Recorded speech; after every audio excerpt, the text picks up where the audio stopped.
did the larger audience and the new WNBA fans, did they underestimate the league's competitiveness?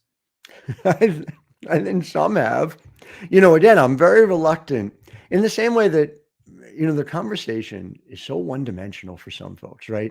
There's this idea that the WNBA's players can either be uniformly grateful and excited that Caitlin Clark has helped supercharge growth, or they can hate Caitlin Clark and want her to leave the league. And of course, the answer is neither of those things, right? You can simultaneously, and not just could, right? These are the most competitive and best players in the Yeah. world. So at the same time, you can say, wow, I am delighted that 17,000 people are watching me play when I go to Indiana when it was 6,000. And by the way, not just Indiana, Golden State is actually outdrawing the Indiana Fever this year, and be very excited about the popularity and growth of the WNBA. And at the same time, when we come in to talk to folks 10 minutes after a game has ended, and you just had to battle against Caitlin Clark and Aaliyah Boston and Kelsey Mitchell for 40 minutes to come in and, hey, are you thrilled about Caitlin Clark being in the league? Well, probably not at that moment.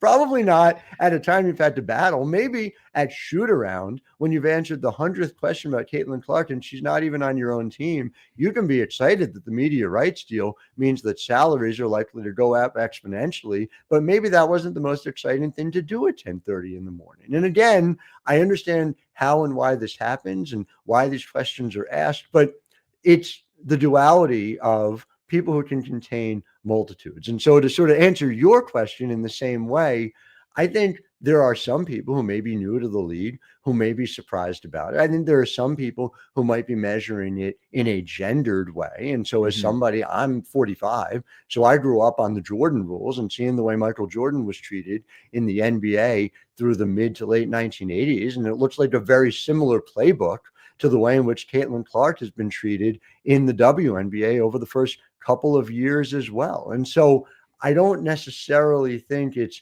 one thing or the other. I think we all need to live in the gray area. And I think we're doing it within an online culture that tends to try and find the one clickable thing. It's something, if you want to go back to what I tell my folks at the Next not to do, it's to make sure that we're going in depth so that people understand we're not just looking for the click. In fact, we haven't built our entire business around the click.